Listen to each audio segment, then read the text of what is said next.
How do employers deal with the holiday hangover? Or more specifically, employees failing to return to work or deserting their employment? This is stuff employers should know.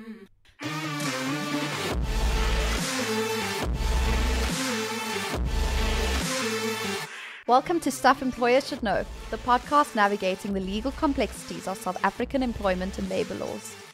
Proudly brought to you by LabourNet, management's ultimate HR solution. Hey, and welcome to the podcast. I'm Barry Gordon-Davis, and on screen in front of me is the man with the longest name in the business. Editor, yes sir, yes like it, is I live my life a quarter mile at a time. And the reason why he's on screen is I'm actually not with him in studio today. Yep. Have you deserted us, Mr. BGD? Well, I'm glad you asked, yes. Because I actually have not, because I have the intention to return. I find myself in self-isolation as a result of the reality that we are all still quite deep in this pandemic, unfortunately. Okay, I understand that, but where exactly are you? Because it looks like you're in a cupboard. Acoustics, my man, acoustics. I'm obviously at home, and homes aren't necessarily built like studios and fancy studios like what we have, so I'm trying to find a spot in the home with the least amount of echo. So apologies if my sound quality is not up to scratch, because as Yasser said, I'm quite literally in a cupboard. So as I said in the opening, I have not deserted because I have the intention to return. This is an important note and forms the basis of today's discussion. Because every year in January, we get calls from clients asking for advice when their employees have now failed or seemingly having deserted their posts by failing to return to their employment in the new year. I firstly want to tackle the difference between unauthorized absence and desertion. Now, desertion implies that an employee has left their place of work and does not appear to have any intention on returning to the workplace. Whereas unauthorized absence, on the other hand, is related to an employee wishing to maintain their employment relationship but are absent without permission or providing valid proof of their absence.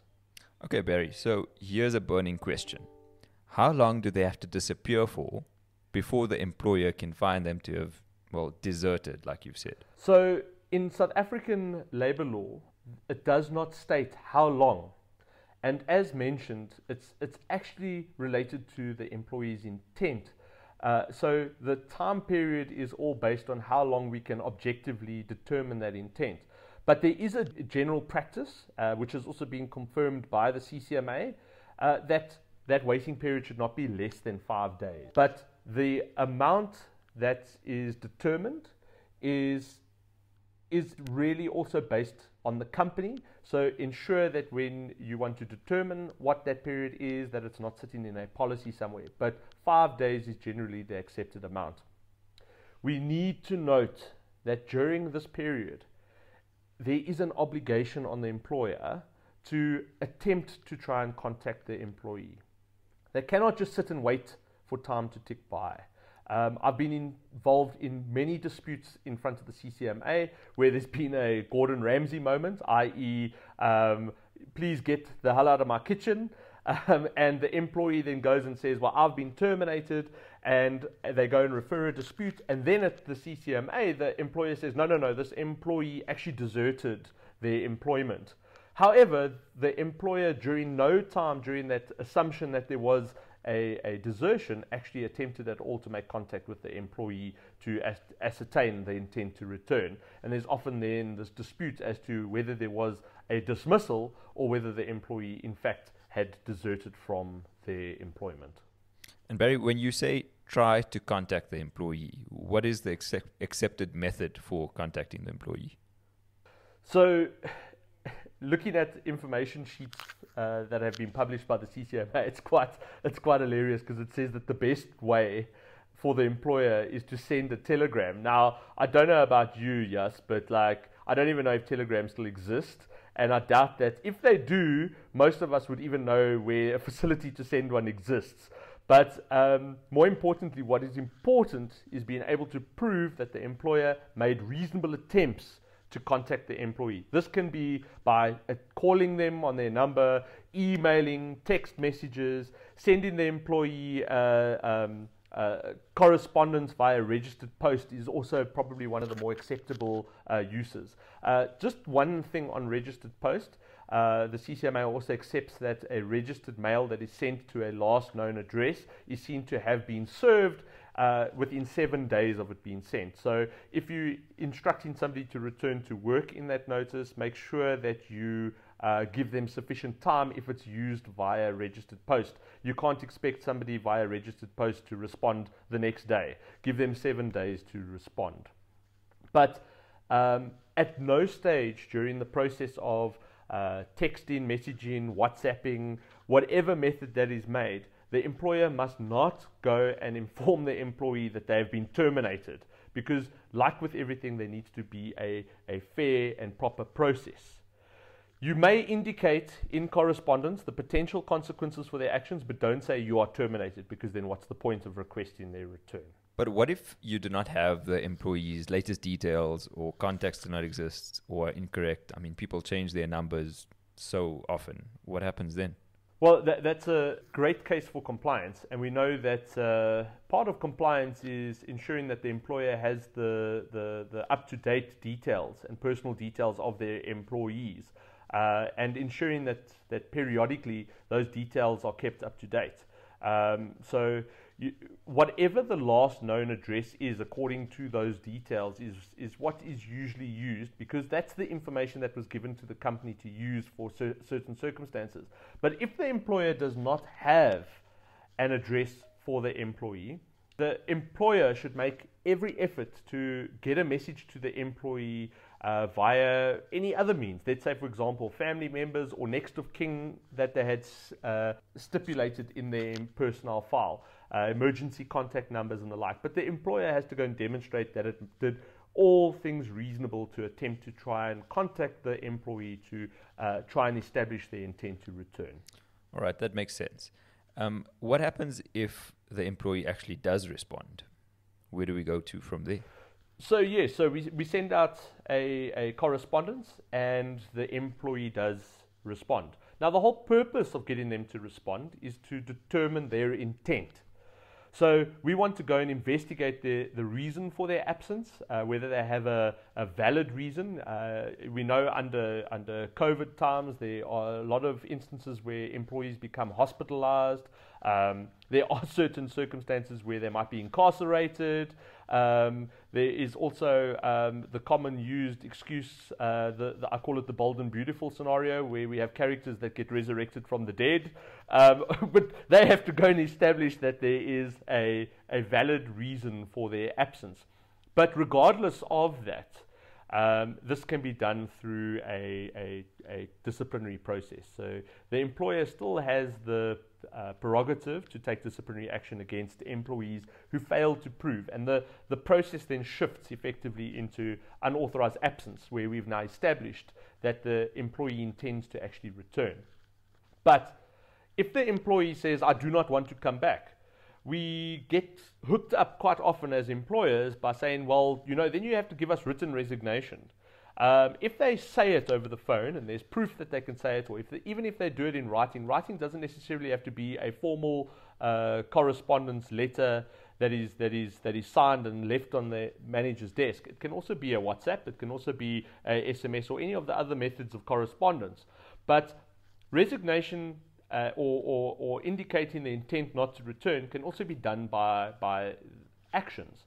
Not only the disappearing part of that. What I mean by that is that what gets said and done. Quite often you'll have an employee that leaves the workplace, and on their way out they pull a full Jerry Maguire, taking their goldfish, asking who's coming with them, saying, I'm leaving this place, I'm never coming back, cleaning up their desk. And if the employer has proof over this, there you've already established your intent that they are actually wanting to resign, and you can assume that they have objectively resigned and that there is no intent to return. So if the employee responds, let's find out what their intent is. If there's no intent to return, try to get proof of it, and then there's the proof that we required that they have actually repudiated their own contract of employment. So what does the employer have to do when it seems as if the employee has actually deserted? Yeah, so now we have that employee that's busy ghosting us. We've gone and literally exhausted all methods of attempting to contact and determine whether the person has actually got the intent to return or not. Now, we're guided by pretty old case law from 2002, which is the SABC versus CCMA and others matter, where the Labour Appeal Court held that it's not desertion when an employee who is absent from work intends on returning to work. We've covered that. Okay? Desertion entails the employee's intention to no longer return to work. We've dealt with that. But what they went on to go and say is that the employer would have to establish this intention in a fair process. Not only just the substance, the substantive aspects of it. There also has to be procedural fairness. So the question would then be, what is a fair process? So what we would then do is effectively send out the correspondence. If we don't hear from the employee, send out correspondence inviting the employee to a disciplinary inquiry.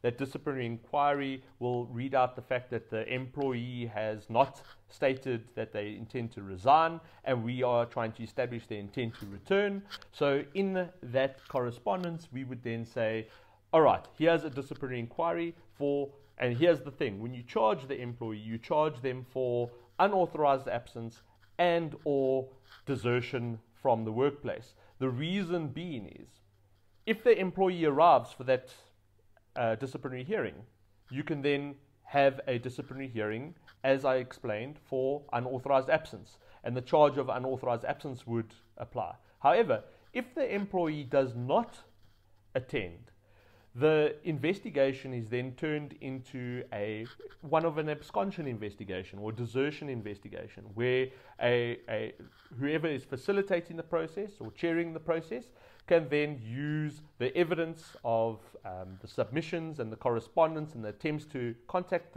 the company to objectively ascertain that there is no intent, and that the employee is then deemed to have absconded and thus repudiated their own contract. So where there is no response, the employer is then able to then take disciplinary action, as I say, even if it's in absentia, and conclude the matter and terminate the employment relationship. Now, when I say terminate the employment relationship, this is something that's very important. I'm not intending on dismissing the employee. We're not dismissing the employee in the definition of dismissal. The employee has repudiated their own contract. This is very important because it helps at the CCMA. We know that, let's say, for example, the employee absconds from the workplace only to then come out of the woodwork by reference of referral to the CCMA of a dispute. They might have then not even decided to then phone the company. They might have just received a telegram saying that the company deems you to have repudiated your own contract of employment. They deem that to be a dismissal. They go to the CCMA. We can now go and demonstrate to the CCMA that there was no dismissal, but through the actions of the employee, they have repudiated their own contract, and we deemed them to have thus resigned effectively, or absconded, or deserted their employee, and we just simply terminated them off of our system, but did not dismiss them. You can still, in those circumstances, because remember, even if we have now followed this process and the employee then decides to return, we still want to have fair procedure, which means that we can go through that process and then agree to then afford them an opportunity to then actually state their case as to why they were absent for this period, if they're now claiming that they have the intent to return. And this can be for some period after they have deemed to have absconded from their employment. So, in reflection, and I think to conclude this session, this cupboard session, and we will try and not make it a regular occurrence. I really miss being in the studio with you, Yas. But what we really want to take away from today's session is that employers should tread carefully when it comes to desertion. And we must not quickly just simply, when an employee is missing, claim that they have deserted and send them a termination letter in that regard. There is an onus on them to follow a process, as I've discussed. They have to then go and show that they have met their obligations to try and contact the employee and shown that they have done everything to attempt to establish that intent to return, and only terminate, i.e. not dismiss the employee, but terminate the employment relationship on the grounds of desertion after they have followed all this and really obtained valid proof that there's no intent to return. And remember, again, and I know I've said it, but we have to reiterate it, and the fact that I'm sitting in a cupboard means that COVID-19 is well and alive, and there are a lot of people out there that are sitting in hospitals, and we know that it might be difficult for them to contact their employer. So the employer really needs to ensure that there is actually no intent to return, and if they do, then give them a fair opportunity to state their case as to why their absence should not be deemed to have been unauthorized, and if it is unauthorized, why is there a valid reason for it. So that's it from me for this episode of Stuff Employers Should Know, a very different episode, and the first time I'm recording not in the studio and feeling a million miles away, sitting in my cupboard. So again, if the sound quality wasn't up to our usual standard, it is what it is, and I'm sorry if I sound a little bit nasal as well, but things will get better from next week. So as always, get in touch on social media or drop us an email at sesk@labornet.com and let us know what you want us to discuss. So, and I've always wanted to say this, so from myself, BGD, in my cupboard, reporting live, back to the studio, yes, back to you. Cheers. Stuff Employers Should Know was proudly brought to you by LaborNet, management's ultimate HR solution. For more episodes from Stuff Employers Should Know, go to Apple Podcasts, Google Podcasts, or wherever you play your favorite shows. Case law or statutes referenced in the podcast are current at the time of recording.